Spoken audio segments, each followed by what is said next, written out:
Praise the Lord. Ave Maria. ഞാൻ ആദ്യമായി bus സ്റ്റാൻഡിൽ കൂടി പോകുമ്പോഴാണ് എനിക്ക് ഒരു കൃപാസനം പത്രം എൻ്റെ കയ്യിലൊരു സഹോദരി തന്നത്. അങ്ങനെയാണ് ഞാൻ ഈ കൃപാസനത്തെക്കുറിച്ച് അറിഞ്ഞത്. എൻ്റെ പേര് ക്രിസ്റ്റി ജോൺ. ഞാൻ പോത്തങ്കോട് നിന്ന് വരുന്നു, തിരുവനന്തപുരം ജില്ലയിൽ നിന്ന്. അങ്ങനെ ഞാൻ ഇവിടെ വരികയും ഞാൻ ഉടമ്പടി എടുക്കുകയും ചെയ്തു. അങ്ങനെ 2 പ്രാവശ്യം പുതുക്കിയതിന് ശേഷം എൻ്റെ മോന് പെട്ടെന്ന് ഒരു പനി വരാൻ തുടങ്ങി. ഞങ്ങൾ മെഡിക്കൽ കോളേജിൽ കൊണ്ടുപോകും. അവർ പല ടെസ്റ്റുകൾ നടത്തും, ഒരു കുഴപ്പവുമില്ല എന്ന് പറഞ്ഞ് തിരിച്ചുവിടും. അങ്ങനെ ഒരു 6 ദിവസത്തോളം ഞങ്ങൾ അങ്ങോട്ടും ഇങ്ങോട്ടും, അവന് പനി കൂടുന്നതല്ലാതെ കുറയുന്നില്ല. അവർ US സ്കാൻ എടുത്തപ്പോഴത്തേക്ക് പറഞ്ഞ് ലിവറിൽ എന്തോ വന്ന് പൊട്ടി ചിതറിയതുപോലെ കാണുന്നുണ്ട്, ബാക്കിയൊന്നും അവർക്കറിയില്ല. എന്നിട്ടും പറഞ്ഞ് മരുന്നൊന്നും തരാതെ ഞങ്ങളെ വീട്ടിൽ പറഞ്ഞു വിട്ടു. ഞങ്ങൾ അവന് ഒട്ടും നിവൃത്തിയില്ലാത്തത് കൊണ്ട് വേറൊരു പ്രൈവറ്റ് ഹോസ്പിറ്റലിൽ കൊണ്ടുപോയി. അവിടെ പോയപ്പോഴാണ് അവർ പറയുന്നത് ഒരു CT സ്കാൻ എടുക്കണം, എന്നാലേ എന്താണ് കുഴപ്പമെന്ന് അറിയാൻ പറ്റുകയുള്ളെന്ന്. അങ്ങനെ CT സ്കാൻ എടുത്തപ്പോൾ അറിഞ്ഞ് ലിവറിൻ്റെ അടിഭാഗത്ത് കുറച്ച് ഭാഗം പഴുത്തിരിക്കുകയാണ്. ഇതുകൊണ്ടാണ് അവന് വിട്ടുമാറാത്ത പനി വരുന്നത്. ഉടനെ തന്നെ കീഹോൾ സർജറി ചെയ്ത് അത് മാറ്റണമെന്ന് പറഞ്ഞു. ഞാൻ ഇത് കേട്ട ഉടനെ തന്നെ കൃപാസനത്തിൽ ലൈറ്റ് ക്യാൻഡിൽ പ്രെയർ റിക്വസ്റ്റ് ഇടുകയും, ഞാൻ എൻ്റെ അമ്മയെ എൻ്റെ മോനൊരു കുഴപ്പവുമില്ലാതെ എനിക്ക് തരികയാണെങ്കിൽ ഞാൻ ഈ കൃപാസനത്തിൽ വന്ന് സാക്ഷ്യം പറയാം, എൻ്റെ മോനെയും കൊണ്ടൊന്ന് സാക്ഷ്യം പറയാമെന്ന് ഞാൻ പ്രാർത്ഥിക്കുകയും ചെയ്തു. ഡോക്ടർ പറഞ്ഞു, എന്നാലും നിങ്ങൾ പ്രാർത്ഥിക്കണം, ലിവറിൽ ഇൻഫെക്ഷൻ അത് ബ്ലഡിൽ കലരാതെ നോക്കണം, ബ്ലഡിൽ ആയിക്കഴിഞ്ഞാൽ ഞങ്ങൾക്കൊന്നും ചെയ്യാൻ കഴിയില്ല, അതുകൊണ്ട് പ്രാർത്ഥിക്കുക. ഞാനും എൻ്റെ ജീവിത പങ്കാളിയും കൂടി അവിടെ ഇരുന്ന് പ്രാർത്ഥിക്കുകയും മോന് ഉടമ്പടി തൈലം നെറ്റിയിൽ കുരിശ് വരച്ച് അവനെ തിയേറ്ററിൽ വിടുകയും ചെയ്തു. 4-5 മണിക്കൂർ കഴിഞ്ഞപ്പോൾ ഡോക്ടർ ഞങ്ങളെ ICUയിലേക്ക് വിളിച്ചു. വെന്റിലേഷനിൽ കിടക്കുന്ന എൻ്റെ മോനെ കാണാൻ ഒട്ടും എനിക്ക് സങ്കടമായിരുന്നു, ഭയങ്കര സങ്കടമായിരുന്നത്. കാരണം ആ അവസ്ഥ ഒരിക്കലും ഒരു അമ്മയ്ക്കും കണ്ടു നിൽക്കാൻ കഴിയാത്തതായിരുന്നു. എന്നാൽ ഡോക്ടർ പറഞ്ഞു, കുഴപ്പമില്ല അമ്മേ, ഓക്കെ ആയി, 2-3 ദിവസം കഴിയുമ്പോൾ ഈ ഹോസ്പിറ്റൽ വിട്ട് നമുക്ക് വീട്ടിൽ പോകാം. അങ്ങനെ എൻ്റെ മോന് അത്ഭുതകരമായി ഒരു തുള്ളിയെങ്കിലും, ഒരു കണികയെങ്കിലും അത് ബ്ലഡിൽ കലർന്നിരുന്നെങ്കിൽ എൻ്റെ മോനും എൻ്റെ അടുത്ത് നിൽക്കാനും ഈ അമ്മയുടെ മുന്നിൽ വന്ന് സാക്ഷ്യം പറയുവാനും കഴിയുകയില്ലായിരുന്നു. പിന്നീട് ഒരു ദിവസം ഞാൻ രാവിലെ പ്രാർത്ഥിച്ചിട്ട് പടത്തിൻ്റെ മുമ്പിൽ പൂ വച്ചിരുന്ന് ആ പൂവ് കൊണ്ട് വെളിയിൽ കളയാൻ വേണ്ടി വന്നു. അതൊരു തെങ്ങിൻ്റെ ഭാഗത്തായിരുന്നു. അവിടെ കളഞ്ഞുകൊണ്ട് നിന്നപ്പോൾ തെങ്ങിൽ നിന്ന് ഒരു വലിയ തെങ്ങായിരുന്നു. ആ തെങ്ങിൽ നിന്ന് ഒരു തേങ്ങ വന്ന് എൻ്റെ ഇടത് കോളിൽ വീണു. ഒരു വലിയ തേങ്ങയുമായിരുന്നു കേട്ടോ. അത് വന്ന് വീണു. ഞാനും അലറി വിളിച്ചു. വീട്ടിനകത്തുണ്ടായിരുന്നവരെല്ലാം പുറത്ത് വന്നു, എന്ത് പറ്റി? ഞാൻ പറഞ്ഞു, എൻ്റെ തോളിൽ തേങ്ങ വീണു, എനിക്ക് പറ്റുന്നില്ല എന്ന് പറഞ്ഞ് ഞാൻ കരയാൻ തുടങ്ങി. എന്നിട്ട് ഞാൻ അവിടെ നിന്ന് പറഞ്ഞു, എനിക്ക് ആ ഉടമ്പടി തൈലം ഇങ്ങെടുത്ത് തന്നാൽ മതി, വേറെ ഒന്നും വേണ്ട. ഞാൻ അവിടെ നിന്ന് വിശ്വാസ പ്രമാണം ചൊല്ലി ആ ഉടമ്പടി തൈലം തൂത്തു. എന്നിട്ടും ഹോസ്പിറ്റലിൽ കൊണ്ടുപോകാൻ അവരെല്ലാം നിർബന്ധിച്ചു. ഞാൻ പറഞ്ഞു, എനിക്ക് ഒരു കുഴപ്പവുമില്ല, ഒന്നുമില്ല. ഭാഗ്യമെന്ന് പറയട്ടെ, എൻ്റെ അമ്മ എനിക്ക് യാതൊരു കുഴപ്പവുമില്ലാതെ, നീരോ പൊട്ടലോ ഒന്നുമില്ലാതെ എൻ്റെ ആ തോളിനെ പരിപാലിച്ചു. 2023 ഓഗസ്റ്റ് 30 എല്ലാ ദിവസത്തെയും പോലെ ഞാൻ 5 മണിക്ക് ഉണർന്നു. കിച്ചണിൽ പോയി കഞ്ഞിക്ക് വെള്ളം വെച്ചു, കാരണം ഇവന് ജോലിക്ക് പോകണം. അങ്ങനെ കഞ്ഞിക്ക് വെള്ളം വെച്ച് അരിയെ ഇട്ടിട്ട് ഞാൻ പുറത്തിറങ്ങി എൻ്റെ പ്രഭാത കൃത്യങ്ങളെല്ലാം നിർവഹിച്ച് പ്രത്യക്ഷ പ്രാർത്ഥനയും ചൊല്ലിയിട്ട് ഞാൻ വന്ന് പള്ളിയിൽ പോകാൻ സാരി എടുത്ത് വച്ചിട്ട് വന്ന് ഈ തിളച്ചിരിക്കുന്ന കഞ്ഞി എടുത്ത് റൈസ് കുക്കറിൽ വയ്ക്കാൻ വേണ്ടി വന്നു.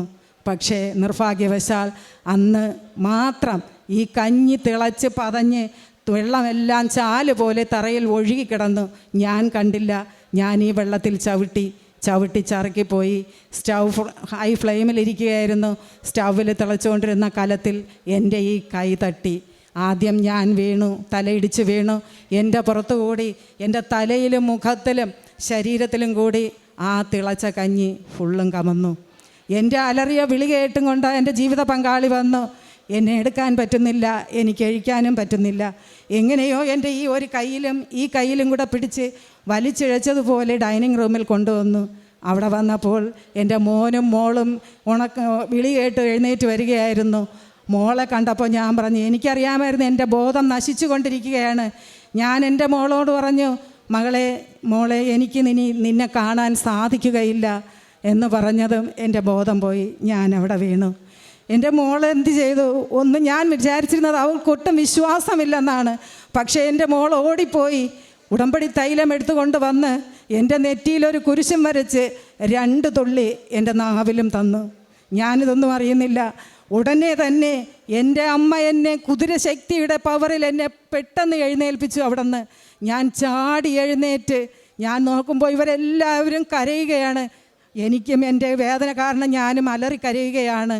എന്നിട്ട് ഞാൻ പറഞ്ഞു, ഞാൻ മോളെ എൻ്റെ കയ്യിൽ കിടന്ന വളയും മാലയും എല്ലാം ഞാൻ ഊരി കൊടുത്തു.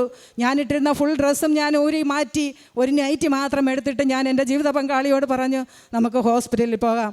അപ്പോൾ പറഞ്ഞു, എനിക്ക് ഒന്ന് ടോയ്ലറ്റിൽ പോകണം. ഞാൻ പറഞ്ഞു, പോയിട്ട് വരാൻ. ആ സമയം കൊണ്ട് ഞാൻ ഓടിപ്പോയി കിച്ചണിലെ കഥകളെല്ലാം അടച്ച് ഞാൻ എന്നിട്ട് എൻ്റെ അമ്മ മാതാവിൻ്റെ അനുഗ്രഹം ഒന്ന് നോക്കണേ.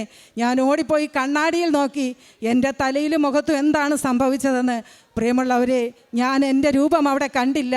വെറും കണ്ണാടി മാത്രമാണ് ഞാൻ അവിടെ കണ്ടത്. എന്നിട്ട് ഞാൻ ചാടി എഴുന്നേറ്റ് ഞങ്ങൾ ഹോസ്പിറ്റലിൽ പോയി. ആ ഉടമ്പടി തൈലത്തിൻ്റെ പവറിൽ പിന്നെ എനിക്ക് എൻ്റെ ആത്മാവിൽ എൻ്റെ ബലത്തിൽ ഉള്ളിൽ ഭയങ്കര ബലമായിരുന്നു. CT സ്കാൻ എടുത്തു, തലയിടിച്ച്, തലയിൽ കുഴപ്പമില്ല. എന്നാലും ഞാൻ 22 ദിവസം ICUയിലായിരുന്നു. അവസാനം എൻ്റെ ശരീരത്തിൽ ഈ ഫാറ്റുള്ള ഭാഗങ്ങളെല്ലാം ഹീലാവുകയില്ല, അത് മുറിവ് ഉണങ്ങുകയില്ല.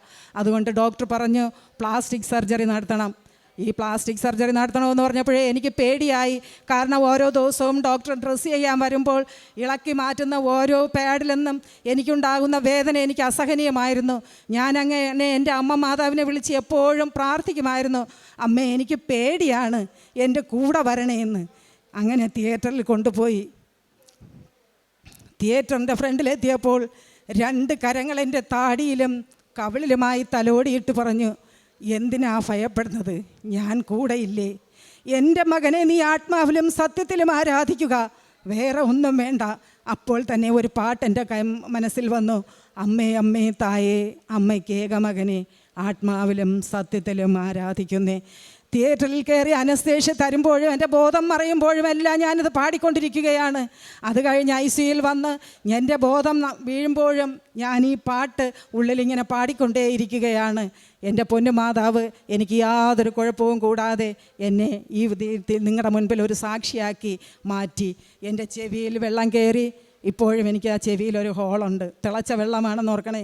നാവ് പൊള്ളി, ചുണ്ടുകൾ മൊത്തം വെന്ത്, ഞാനിവിടുന്ന് പോകുമ്പോൾ തന്നെ വെന്ത് വെളുത്ത്, മുഖം മൊത്തം, ഇപ്പോഴും തലയുടെ ഒരു ഭാഗം മൊത്തം എനിക്ക് പ്രശ്നമാണ്. എന്നാലും എനിക്കിവിടെ വന്ന് ഞാൻ എൻ്റെ മോനാണ് അന്ന് നേർന്നത്. എൻ്റെ അമ്മയ്ക്കൊന്നും കുഴപ്പമില്ലാതെ എനിക്ക് തരികയാണെങ്കിൽ എൻ്റെ അമ്മയെ ഞാൻ കൃപാസനത്തിൽ കൊണ്ടുവന്ന് സാക്ഷ്യം പറയിക്കുമെന്ന് അന്ന് എൻ്റെ മോന് മാതാവിനോട് പറഞ്ഞിരുന്നത്. അങ്ങനെ എൻ്റെ മോനും എൻ്റെ കൂടെ വന്നു. ഞങ്ങൾ യൂട്യൂബിലെ ധ്യാനങ്ങൾ കൂടാറുണ്ട്, പ്രാർത്ഥനകളെല്ലാം ചൊല്ലാറുമുണ്ട്. പിന്നെ ഞാൻ ഇവിടുന്ന് പത്രം വാങ്ങിക്കൊണ്ട് പോയാൽ ഞാൻ എൻ്റെ പള്ളിയിൽ കൊടുക്കുകയില്ല. ഓട്ടോറിക്ഷക്കാർക്കും വൈകുന്നേരം സ്കൂൾ വിട്ട് വരുന്ന കുട്ടികൾക്കും എല്ലാം അങ്ങനെ ദൂരെ പോയാണ് ഞാൻ കൊടുക്കാറുള്ളത്. അടുത്താർക്കും ഞാൻ കൊടുക്കാറില്ല. പിന്നെ ഞങ്ങൾ കരുണാലയത്തിൽ പള്ളിയിലെന്ന അമ്മമാരെല്ലാവരും കൂടെ ചേർന്ന് പൊതിച്ചോറും കൊടുക്കാറുണ്ട്. യൂട്യൂബിൽ വരുന്ന എല്ലാ പ്രാർത്ഥനകളും എല്ലാ സാക്ഷ്യങ്ങളും ഞങ്ങൾ കേൾക്കാറുണ്ട്. പരിശുദ്ധാമ്മയും തിരുക്കുമാരനും ഞങ്ങൾക്കും ഞങ്ങളുടെ കുടുംബത്തിനും നൽകിയ എല്ലാ കൃപകൾക്കും അനുഗ്രഹങ്ങൾക്കും ഞാൻ കോടാനുകോടി നന്ദി അർപ്പിക്കുന്നു. Ave Maria. സങ്കീർത്തനം 23 തിരുവചനം ഇപ്രകാരം അരുളി ചെയ്യുന്നു, മരണത്തിൻ്റെ നിഴൽ വീണ താഴ്വരയിലൂടെയാണ് ഞാൻ നടക്കുന്നതെങ്കിലും അവിടുന്ന് കൂടെയുള്ളതിനാൽ ഞാൻ ഭയപ്പെടുകയില്ല. അങ്ങയുടെ ഊന്നുവടിയും ദണ്ഡും എനിക്ക് ഉറപ്പേകുന്നു. ഇവിടെ ക്രിസ്റ്റി ജോൺ എന്ന മകള് തൻ്റെ മകൻ്റെ രോഗസൗഖ്യവും ആ മകൻ എത്രമാത്രം തൻ്റെ ജീവൻ വിലപ്പെട്ട രീതിയിൽ, അതായത് ആ ജീവൻ നഷ്ടപ്പെടാമായിരുന്ന ഒരവസ്ഥയിൽ നിന്ന് ഏറ്റവും വിലയുള്ളതായിട്ട് തമ്പുരാൻ എങ്ങനെയാണ് തൻ്റെ മകനെ തനിക്ക് തിരിച്ചു നൽകിയത്. അതുപോലെ തനിക്കും വന്ന ഒരു അപകടം, 2 അപകടത്തിൽ നിന്നാണ് ഈ മകൾക്ക് ഉടമ്പടി നേർച്ച വസ്തുക്കളിലൂടെ ഈ മകൾ ജീവനിലേക്ക് തിരിച്ചു വന്നത്, ജീവിതത്തിലേക്ക് തിരിച്ചു വന്നത്. ആ സാക്ഷ്യമാണ് നാം കേട്ടത്. അങ്ങനെ വെന്ത് എന്ന് പറഞ്ഞതുപോലെ ഇരുന്ന ശരീരം, ആ ശരീരത്തിൽ മറ്റുള്ളവർക്ക് തൊടാൻ പോലും പറ്റാത്ത അവസ്ഥയിൽ ഉണ്ടായിരുന്ന അവസ്ഥയിൽ നിന്ന് ഇന്ന് ഈ അൾത്താരയിൽ വന്ന് നിന്ന് ഈ മകളെ സാക്ഷ്യപ്പെടുത്തുകയാണ്. അതുകൊണ്ടാണ് തിരുവചനം അരുളി ചെയ്യുക, മരണത്തിൻ്റെ നിഴൽ വീണ താഴ്വരയിലൂടെ നാം നടക്കില്ല എന്നൊന്നും തിരുവചനം പറയുന്നില്ല. നടന്നാലും നമുക്ക് പേടിക്കേണ്ട കാര്യമില്ല, കർത്താവാണ് നമ്മുടെ കൂടെയുള്ളത്.